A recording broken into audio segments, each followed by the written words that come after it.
믿음인데요. 원래는 믿음 다음에 느낌표가 있었습니다. 좀 강조하기 위해서.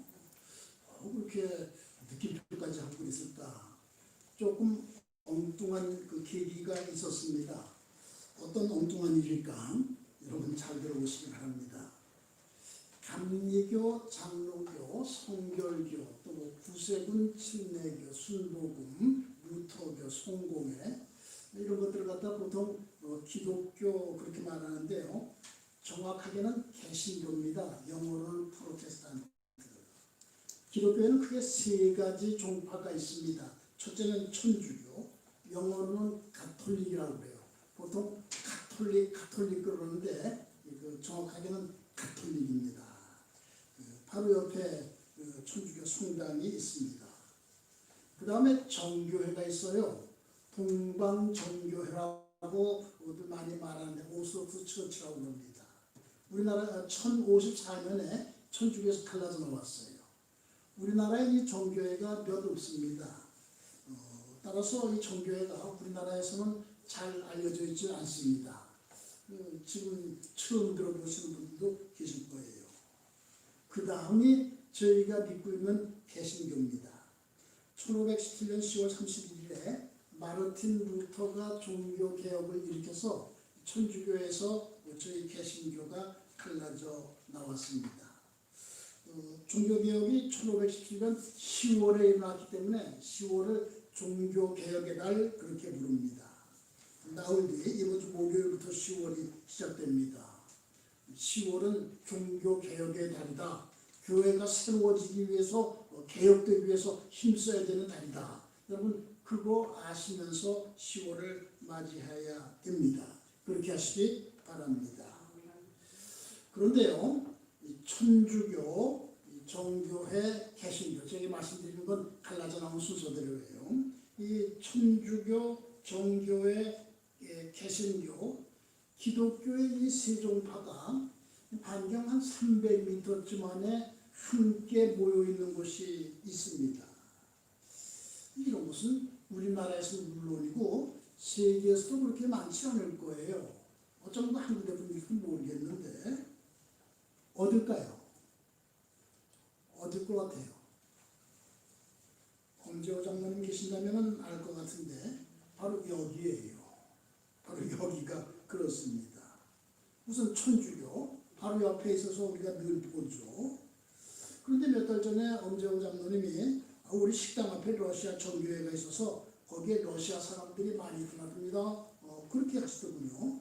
저는 처음에는요, 아니겠지, 뭘 그 잘못 알고 계시는 거겠지, 그렇게 했습니다. 왜냐하면 정교회는 그리스 정교회, 러시아 정교회, 루마니아 정교회, 이디오피아 정교회, 나라별로 지역별로 이렇게 갈라져 있어가지고 그 구분이 엄격해요. 우리나라는 그리스 정교회에 속해 있습니다. 저기 마포경찰서 앞에 그리스 정교회가 하나 있습니다. 마포에 큰 건물들이 없을 때는 그게 아주 길에서 사방에서 잘 보였습니다. 지금은 가려서 잘 보이지 않지만 지금도 있습니다. 우리나라는 그리스 정교회, 뭐 조금 이렇게 그쪽 그 말로 하면 콘스탄티노플 대주교에 속해 있는데 어떻게 러시아 정교회가 씌워져? 그랬습니다. 그래도 궁금해서 확인을 하기 위해서 인터넷에 들어가봤습니다.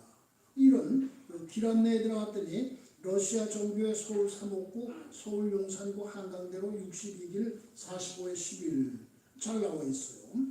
소개하는 글도 몇 올라와 있었습니다. 작년 초에 시작됐다고 그래요.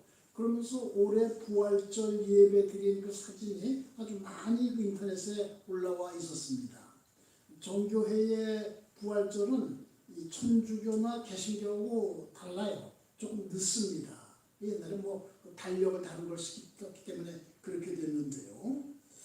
이제 서울 러시아 그 정교회에 대한 글들을 찾아 읽어봤습니다. 그랬더니 뭐 여러 글들이 있습니다. 세워줘서 반갑다 그러면서 뭐 러시아에 유학하거나 취업했던 사람들도 뭐 어떤 사람은 한성에서까지 오더라고요. 그렇게 오고 또 러시아가 뭐 러시아 사람들만 있는 건 아니거든요. 여러 종족들이 살고 있어요. 그 사람들이 다 모이는 모양이에요. 뭐 그런 것들이 있고요. 또 그리스 정교회 쪽에서 약간 불편하게 이게 한국은 그리스도 정교회 이렇게 관할인데 왜 러시아 정교회가 세워졌어? 뭐 그런 글도 이렇게 하나 올라와 있는 거를 봤습니다. 제가 언제 오장님께 부탁해가지고 안내를 받아서 찾아가 봤습니다. 그렇게 크지 않은 빌딩 2층에 러시아 정교회 모스크바 총대교구 서울시 그리스도교 부활 359 간판이 붙어 있었습니다. 359 뭐 이게 러시아 정교회에서 무슨 뜻인지 모르겠는데 뭐 정식 성당은 아니고 개신교로 말하면 예배 초소, 천주교에서는 그런 걸 공소라고 그러는데요. 아마 그런 것 같아요. 그 안에 들어가보고 싶었지만은 지금 이 코로나의 사태 속에서 그럴 수도 없고 잠겨있고 그래서 돌아왔는데 두 가지 생각이 강하게 떠올랐어요. 우선 이 서울 러시아 정교회는 혹시 평양 러시아 정교회와 교류가 있지 않을까. 북한에도 국가가 필요해서 세운 그 교회들이 있습니다. 천주교는 장충성당이라고 있고요. 개신교는 봉수교회, 칠골교회가 있고요. 그 다음에 러시아 정교회는 정백사원이라고 그 대동강 건너편에 있습니다. 이 아주 좀 깊이 들어가는 얘기인데 저는 뭐 여러 가지 이유가 있어서 평양의 러시아 정교회를 좀 아주 이렇게 주의 깊게 살피고 있습니다. 그래서 그런 생각이 들었습니다. 이게 같이 러시아 정교회인데 북한의 러시아 정교회하고 무슨 교류가 없나? 그 다음 들에서 생각, 용산교회가 천주교 정교회와 한 지역에 있네. 그런 생각이었어요.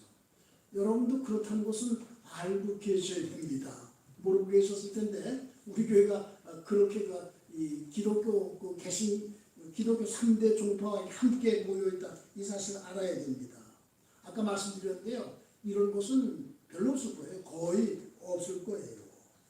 용산교회는 천주교 종교회와 한 지역에 있네 이런 생각은요. 그렇다면 용산교회는 개신교다운 개신교회, 개신교회를 대표하는 교회, 개신교회의 특징을 잘 드러내는 교회가 되어야 되겠구나 이런 생각이 들었습니다. 셋이 같이 있으니까요. 여러분 그렇지 않습니까요?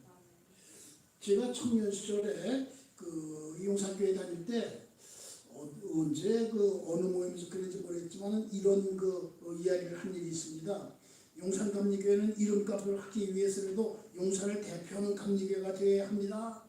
용산교회 지역 이름을 딴 감리교회들이 여러 개 있는데 한남동교회는 한남동을 대표하는 교회, 이태원교회는 이태원을 대표하는 교회, 청파교회는 청파동을 대표하는 교회, 효창교회는 효창동을 대표하는 교회. 그렇다면 용산교회는 용산을 대표하는 교회가 되어야 됩니다. 청년다운 시죠. 틀린 얘기는 아니에요. 아마 그때 박수가 나오던 걸로 그렇게 기억하는데요. 좀 억지스럽지만 맞는 얘기이기도 합니다.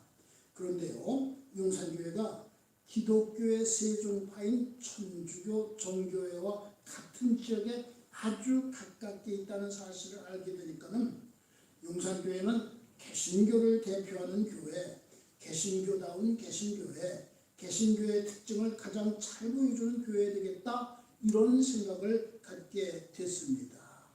이것도 좀 비약적인 논리지만 틀린 이야기는 아닙니다. 또 그렇게 해서 잘못된 거 없어요. 그래서 나쁠 것도 없는 그런 얘기입니다. 용산교회는요. 개신교회는 이런 교회입니다. 개신교회의 모델하우스 같은 그런 교회가 되어야 됩니다. 여러분 그런 교회를 이루시기 위해서 힘쓰시기 바랍니다. 여러분 천주교 정교회와 비교가 되는 개신교회의 특징이 뭡니까? 뭘까요? 바로 오늘 설교 제목이에요. 믿음. 천주교는 옆에 있는 천주교는 전통을 중요하게 여겨요. 마리아도 중요하게 여기고요. 교황도 중요하게 여기고요. 거기서는 아주 행위, 선한 행위, 그래서 봉사 같은 거 많이 하죠.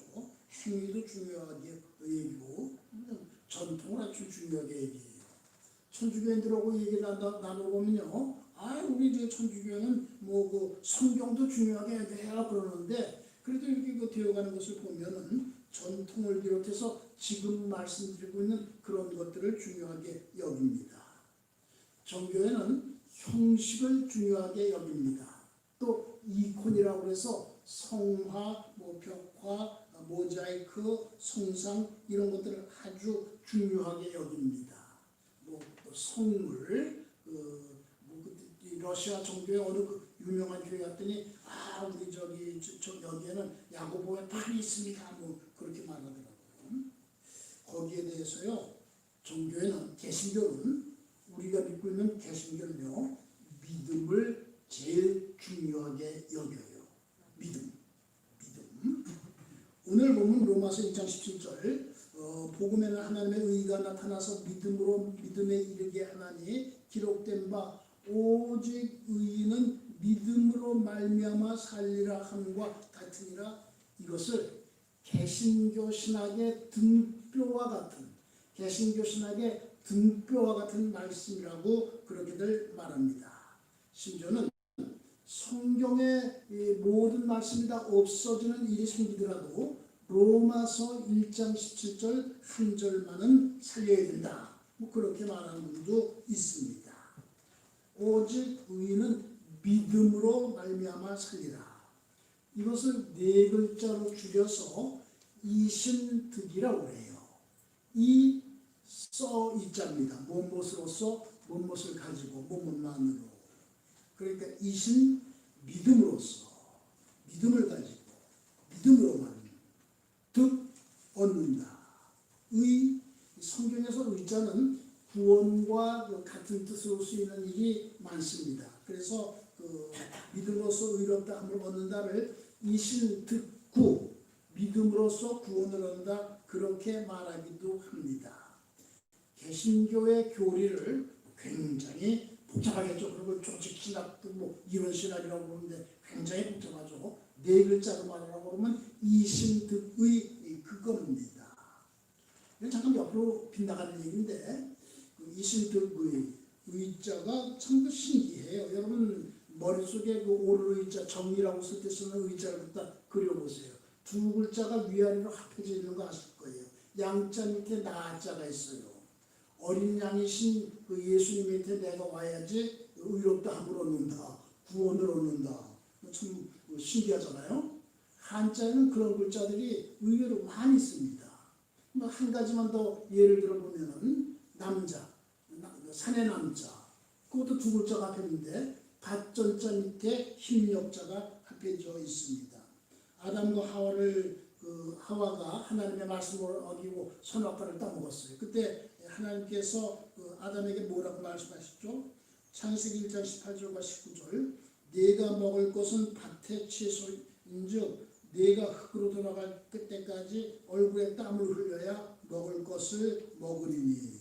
그래서 산의 남자가 밭전자 밑에 힘써 그걸 갈아야 된다. 힘력자. 뭐 그렇게 되어 있어요. 그래서 이 중국은 하나님과도 특별히 관계가 깊은 나라다. 그렇게 말하는 분들이 있어요. 사실은 저도 그 가운데 하나인데요. 자, 1517년에 종교개혁을 일으킨 마르틴 루터, 원래 천주교의 신부였습니다. 그때 천주교가 아주 심하게 부패되어 있었습니다.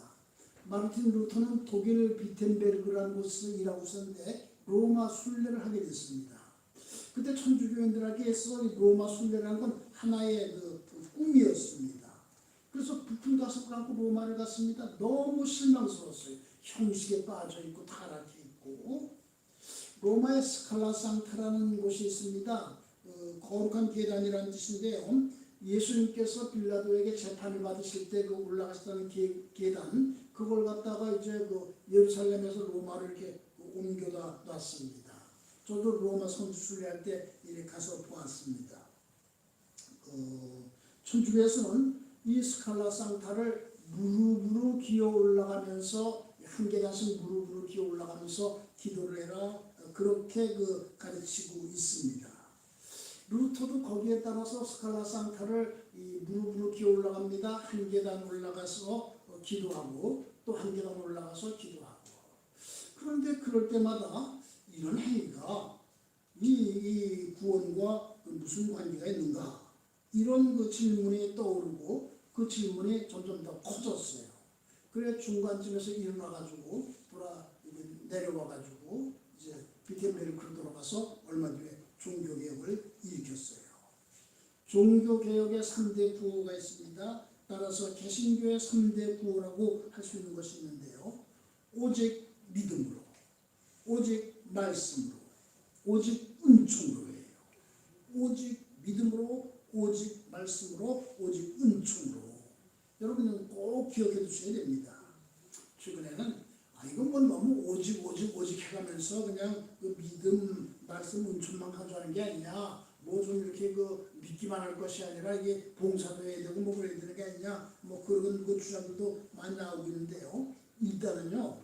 오직 믿음, 오직 말씀, 오직 은총, 솔라 피데, 솔라 스크립티오라, 솔라 그라티아라고 그러는데요. 개신교회는 이걸 머릿속에 넣어두고요. 가슴에 새겨야 됩니다. 여러분, 믿음이 뭡니까? 믿음이 뭡니까? 저는 오늘 우리 교회 가까이에 있는 천주교회 또 정교회 이렇게 비교하기 위해서 믿음을 주제로 설교하고 있는데요. 그런 계기가 없더라도 우리는 믿음이 무엇인지에 대해서 잘 알고 있어야 됩니다. 왜 그렇습니까? 나는 신자예요. 믿으신 놈자. 나는 믿는 놈이에요. 그 거룩함을 믿는 사람. 뭐 그래도 좋아요. 우리는 신도예요. 믿으신 무리도. 우리를 신앙인이라고도 그래요. 거기도 그 믿으신 자가 들어갔습니다. 그러니까 믿음, 우리의 정체성이에요. 우리의 주체성이에요. 우리의 본질이에요. 믿음 빼면 우리가 여기 있을 필요가 없어요. 그러니까 믿음이 무엇인지 분명하게 알아야 됩니다. 믿음이 뭡니까? 히브리서 11장을 믿음장이라고 그러죠. 거기 1절과 2절에 답이 있습니다. 믿음은 바라는 것들의 실상이요 보이지 않는 것들의 증거니 선진들이 이로써 증거를 얻느니라. 공동문역 성서에 좀 더 알기 쉽게 풀이되어 있는데요. 믿음은 우리가 바라는 것들을 보증해주고 볼 수 없는 것들을 확증해줍니다. 옛사람들도 이 믿음으로 하나님의 인정을 받았던 것입니다. 그래요. 믿음은 보이지 않아요. 보이지 않기 때문에 애매해요. 뭐 이것이요 하고 꺼내서 보여줄 수도 없어요. 하나님을 믿으라고 그러면은 보이지도 않는 하나님 어떻게 믿으라는 거냐고 뭐 그렇게 반박하는 사람들이 있습니다. 그런 가운데서 보이지 않는 것을 보이는 것처럼 여기면서 소중하게 간직하고 따르고 이것이 믿음이에요. 히브리서 11장에는 믿음의 선조들의 이름이 많이 나와요. 아벨에서 시작해서 에녹, 노아, 아브라함, 사라, 이삭, 야곱, 모세, 부모, 모세, 라합 뭐 그밖에 많은 사람들의 이름이 계속되는데요. 히브리서 11장을 읽어보면 이들의 공통점이 있습니다. 이 바라는 것, 장래일에 대한 확신을 가지고 앞으로 나갔고 보이지 않는 것을 보이는 것처럼 여겼다고 되어 있습니다. 믿음은 바라는 것들의 실상이라고 그랬어요. 바라는 것들이 실제로 이루어지는 것처럼 이렇게 있는 거. 많은 사람들이 통일을 바라고 있죠. 설, 추석이 이번 주에 들었는데요. 고향 가는 날이에요. 올해 추석은 코로나 때문에 이제 그것이 많이 어려워졌어요. 그런데요, 코로나가 아니더라도 추석이나 설에 고향 가지 못하는 분들이 있습니다. 식양민들, 혹시 이 가운데도 계신지 모르겠어요. 탈북민들도 그래요. 그런 분들을 위해서라도 통일 빨리 되어야 되겠어요. 통일이 언제쯤 될 것 같아요? 사람들한테 그렇게 물어보면요. 통일이요? 안 될 것 같아요. 어려워요. 되더라도 한참 지나서 우리 다 죽은 다음에나 될 것 같아요. 그렇게 대답하는 분들이 있습니다. 이걸 부정적 통일론이라고 할 수 있습니다. 통일이요. 차근차근 단계를 밟아가면서 남과 북이 좀 가까워지고 교류가 많아지고 뭐 연방제, 일국가 이체제 이런 단계를 밟아서 이루어지겠죠 하는 분들이 있습니다.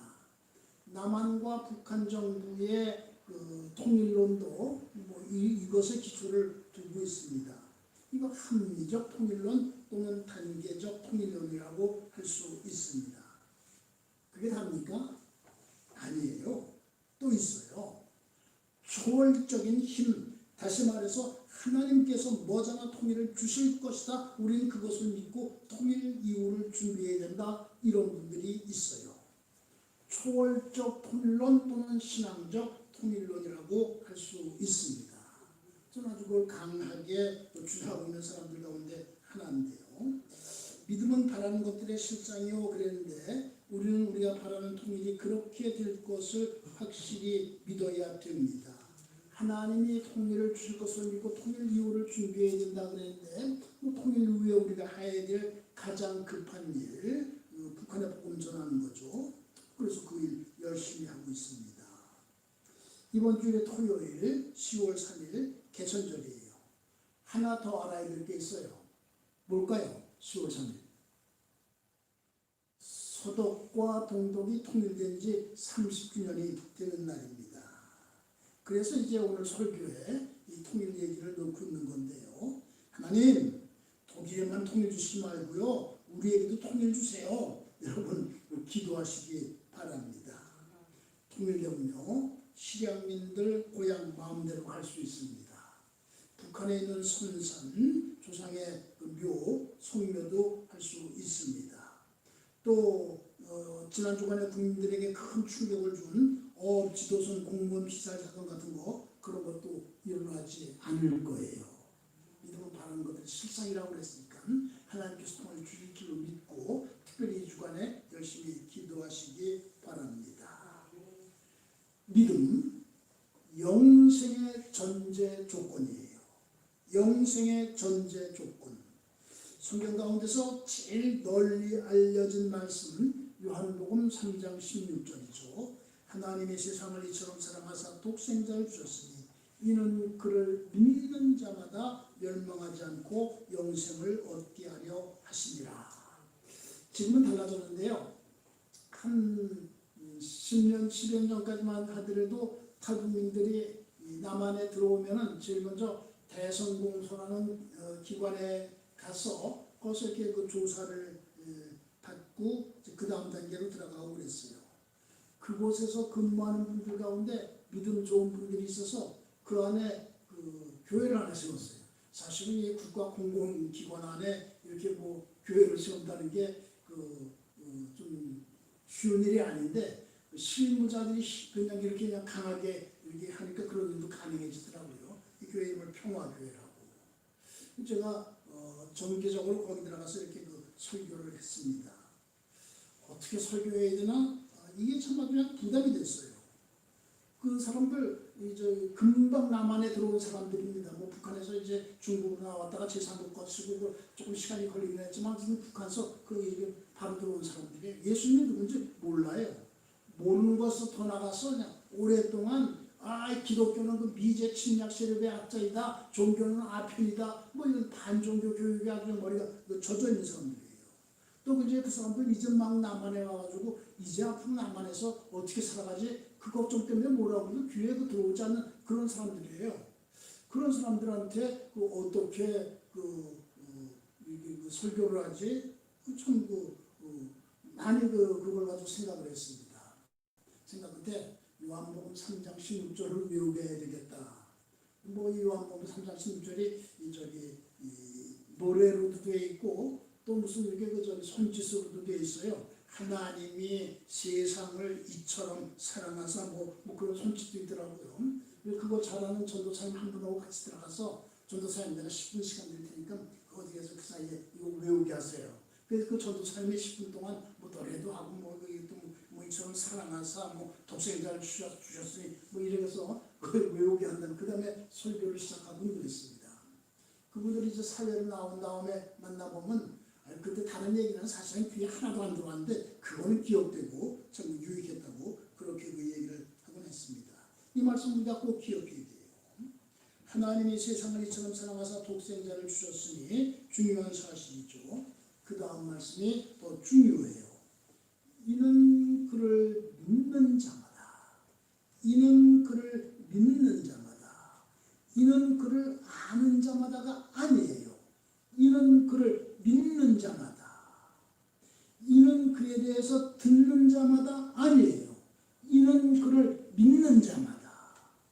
이런 글에 대해서 관심이 있는 자마다 아니에요. 이런 글을 믿는 자마다 믿어야 돼요. 믿음을 가져야 됩니다. 그 다음에 뭐예요? 멸망하지 않고 영생을 얻게 하려 하십니다. 얼마나 좋습니까? 이거보다 더 좋은 것이 뭐가 있겠습니까?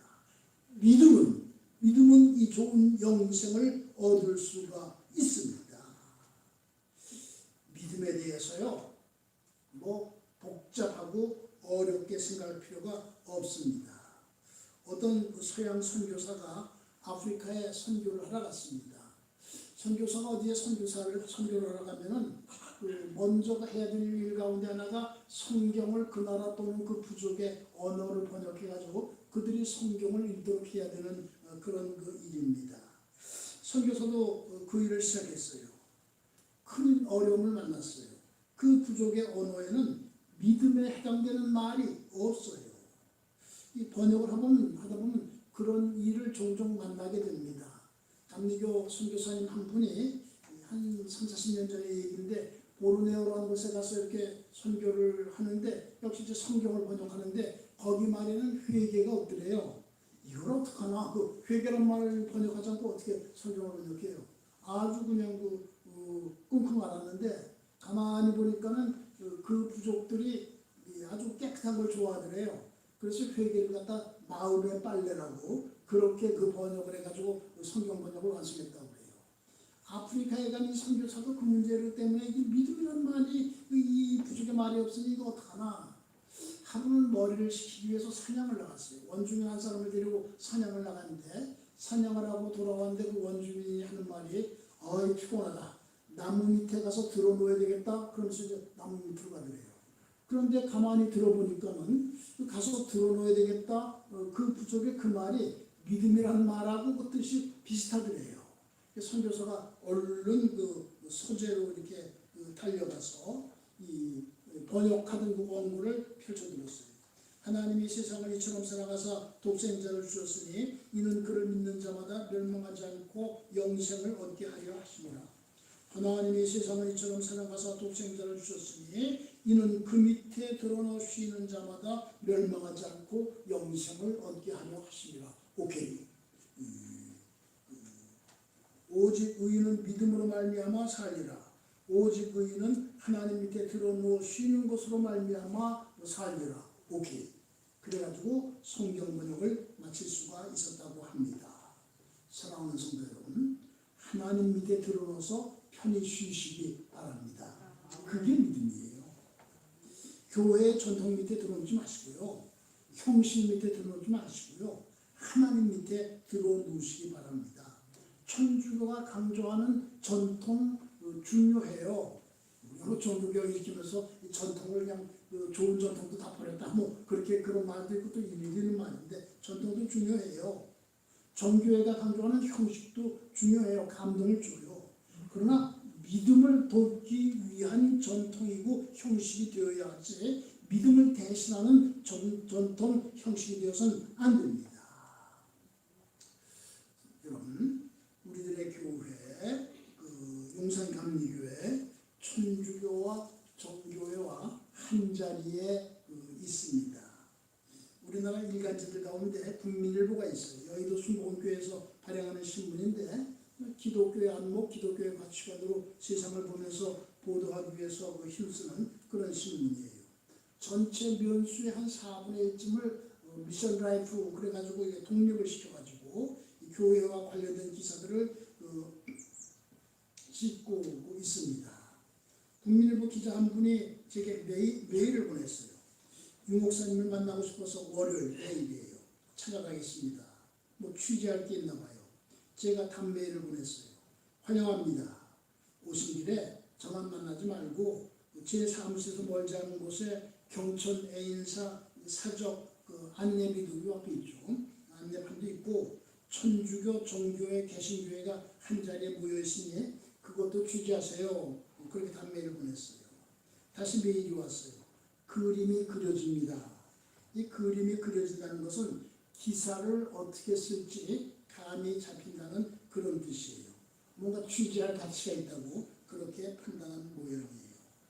우리는 우리 교회의 이런 특징을 생각하면서 또 신자로서의 정체성을 강하게 하기 위해서 내 본질 이걸 튼튼하게 하기 위해서 믿음에 대한 인식을 분명히 가져야 됩니다. 종교개혁의 날 10월이 시작되는 주간인데 오직 믿음으로 이 깃발을 높이 들어야 됩니다. 그렇게 하기 위해서 힘쓰는 여러분 되고 제가 되기를 믿음의 주요 온전하게 하시는 이인 예수의 이름으로 축원합니다. 기도하시겠습니다. 주님, 이곳에 용산감리교회를 세우시고 75년을 인도해 오심을 진심으로 감사드립니다. 용산감리교회 믿음 위에 더욱 튼튼하게 서는 교회가 되게 하여 주시옵소서. 사람들이 그것을 보면서 저것이 개신교회로구나, 저 교회는 개신교회 모범을 보이는 교회로구나 하는 그런 교회가 되게 하여 주시옵소서. 믿음으로 살아서 흔들림 없이 믿음의 행진을 하여서 지금 하늘나라에서 계속해서 기록되고 있는 히브리서 11장 믿음의 사람들 그 족보에 우리들의 이름도 올라가게 하여 주시옵소서. 믿음을 가진 자들에게 영생을 주시기 위해서 이 땅에 오신 독생 성자 예수님의 이름으로 기도하옵나이다.